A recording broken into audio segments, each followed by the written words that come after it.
This video is sponsored by Squarespace.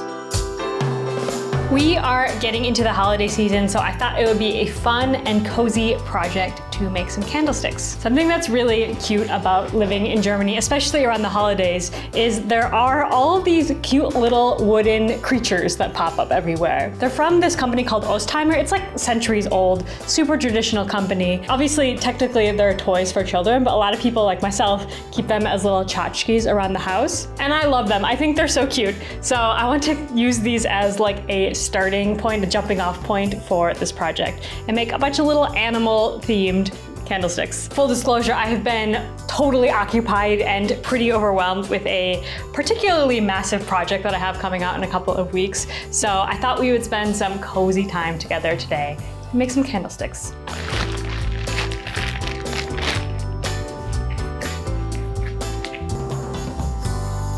So I guess I'm going to just shape them by hand. I debated rolling out slabs and cutting them because you can see with these guys, they're like flat, right? They were made with flat boards and then they were shaped. But I don't know if I want to do that. I think I just want to shape them. And I also was thinking about like adding like extra geometric shapes to them as well to kind of build them up because I want them to have a little bit more verticality. Let's see what I make. I'm using reclaim. And I decided I'm not gonna hollow them out, so they're gonna be like kind of chonky. And my thought is that that's fine because then they'll be nice and heavy because you don't want your candlesticks to be too light, otherwise they just fall over.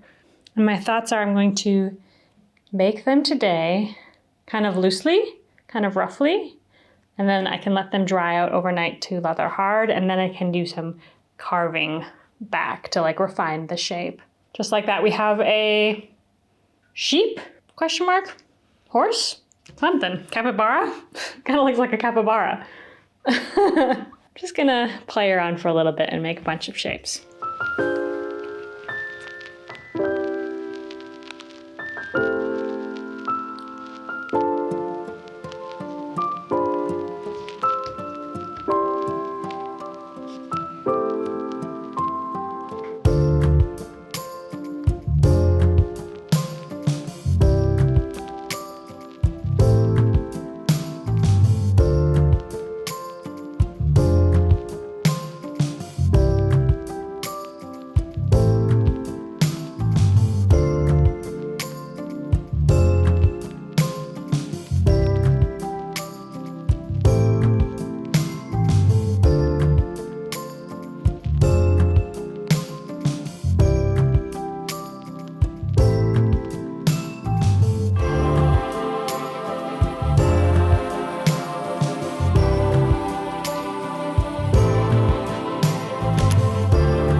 Good morning. I am really excited to put these little guys together today. It's gonna be really fun.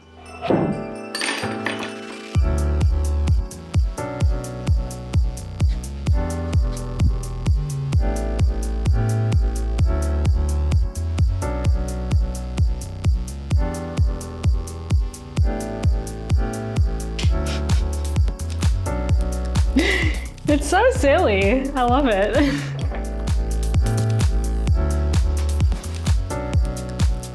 I mean, I think that's really cool. Personally, it's meant to look a little like imperfect, right? This is like playful. This is fun. This is naive. We like it.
done. They are so freaking cute. I don't know if I'm going to come back in tomorrow and add more detail. I kind of like them how they are, and I do want to add color with the glazes, so I guess I should be careful to not add too many details right now.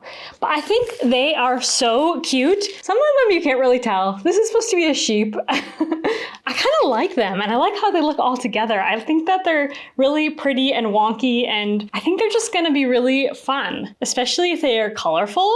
Like how cute and Christmassy. Okay, I'm going to wrap these up in plastic like at least overnight so that they can homogenize. I did add some new clay in some parts, so that's going to help making sure there's no cracks. Yeah, I guess I'll see you when they're ready to go into the kiln.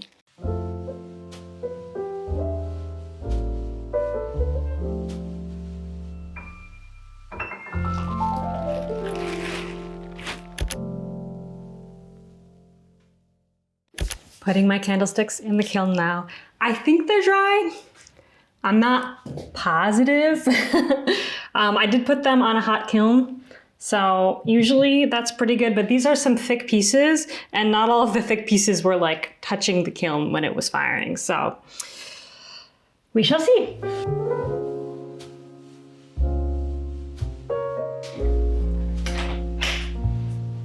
Let's take a little break to talk about today's sponsor, Squarespace. Squarespace is an all-in-one website platform for artists and entrepreneurs to stand out and succeed online. I've been using Squarespace pretty much ever since I started my online business because it has incredibly easy-to-use features, including their drag-and-drop website builder and integrated SEO tools. Whether you're just starting out or managing a thriving brand, Squarespace makes it easy to create a beautiful website to sell anything from physical products to memberships, digital products, and even services. You can also schedule appointments, create on-brand invoices, and send newsletters. And for the artists watching, I know you will love their cutting-edge design tools, where you can create a bespoke website that perfectly fits your brand or business. So head to squarespace.com right now for a free trial, and when you're ready to launch, go to squarespace.com/potterytothepeople for 10% off your very first website or domain.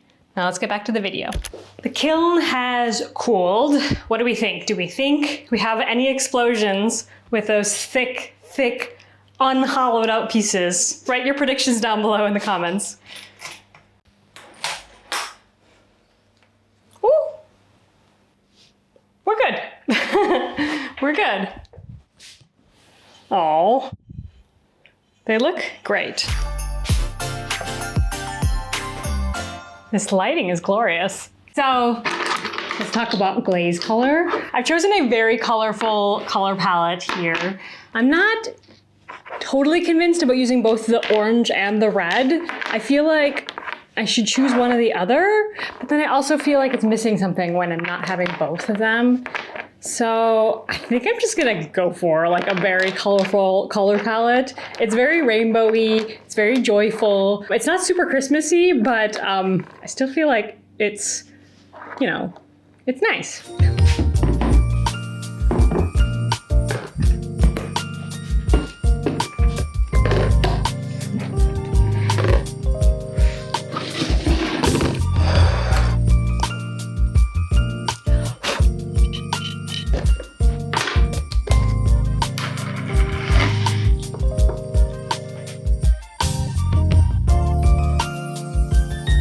I do not have much of a plan here. I'm just gonna kind of go with my gut for like which colors these all should be. I'm not imagining all of these colors to be on all of them. Like as a collection, they will be really colorful, but maybe just like 2 or 3 colors on each one. I'm using mostly paint on glaze. I have just the one red one is not a paint on glaze. So I don't know how I'm going to paint that on. We'll see how well it applies, but I might have to just use that a little bit more sparingly. Possibly I can use that with the little squirter bottle, but let's see. I really want them to come out really nice and like punchy colors, not like a washy mess.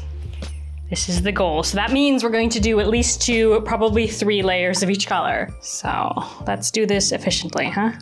Doesn't need to be perfect. She says that she wipes back the glaze that was not applied correctly.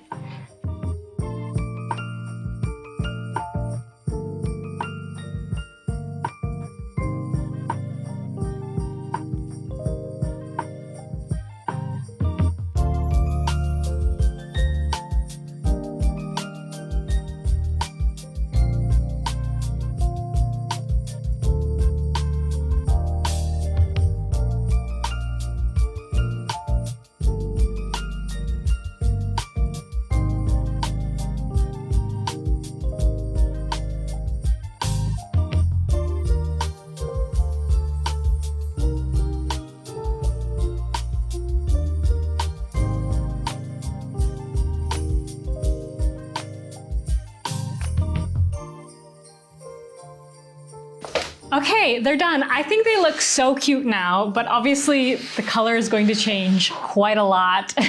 We shall see what they look like once they're fired.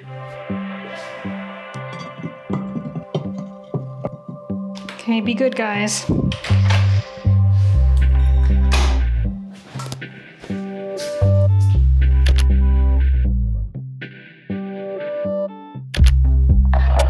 Oh my goodness, how sweet are these? I love them. So I know that they're really colorful, and maybe that doesn't mean Christmas to you, but personally, I feel like they are so Christmassy. Like just the colors, the joy, the reds and the blues in particular. I don't know, it's Christmas to me. I'm trying to figure out my favorite one. I think honestly, I like all the horses the best. I think these 3 are my favorite. They're so cute, and I also really like this blue bird. He's so cute. I mean, I like them all. Let's be honest, but I do have favorites. If I were to be really nitpicky and like try and criticize myself now, I do not like how washy some of the colors are. I think I see it most in the blue and the green. The blue is like very clearly very washy, and the green is just, it's not as green as it normally is. It's not quite as poppy as it normally is. That's just me being nitpicky. Otherwise, I really love it. And like, honestly, I think it works for these pieces. I'm really proud of them. But let's see how they look with candles. So I really like to use beeswax candles. I just think they're really pretty. They're not like holding it perfectly as I suspected. This is something that I was debating when I was designing these pieces, is should I do the candlestick part as a pinch pot or as a thrown pot? Because with a thrown pot, you can get it a lot more precise, and therefore it's going to perfectly like nestle your candle. These are a little like, it could be a little bit like this. So my recommendation for you, I have 2 tricks that can work here. So number 1, I think this is the most common, is that you can drip some of the wax into your candle holder, and that will act like glue to glue the bottom. So we're just gonna go ahead and drip a bunch. Make like a little pool.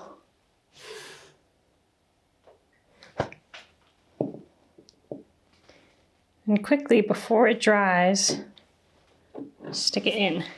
Just like that. It's not straight. That's my fault. Imagine it was straight. That would be, how you can do it. And this way, it can hold your piece really nicely. The other way of doing it is taking some string.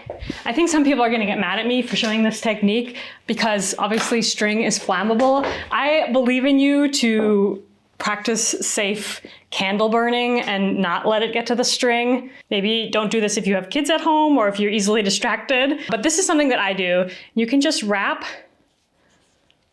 string around, and that will like beef it out a little bit. Put the open end on the bottom to secure it and kind of just like push it in there. And that is also a really nice way. The reason I like this method is because this one, it can come undone like once it's dry. It's up to you if you want to take the risk with the string, but I really like this method, and it makes a nice little pop of colorful string if you're using colorful string. Okay, that concludes my how to put candles in candle holders tutorial. Before you go, one last thing. Is this really spooky if I speak to you between the candles? This time of year, I really love to do some sort of fundraising for charity, and I thought this would be the perfect project. So this year I want to raise money for Unicef. If you don't know Unicef, I mean, most people know Unicef, but they support children around the globe who have problems like hunger, access to food, medicine, stuff like that. They're an incredible organization. My original plan was to actually hold a raffle for these. I thought, everyone can throw in a few bucks and then choose the winner out of the hat, and I ship off the candlesticks.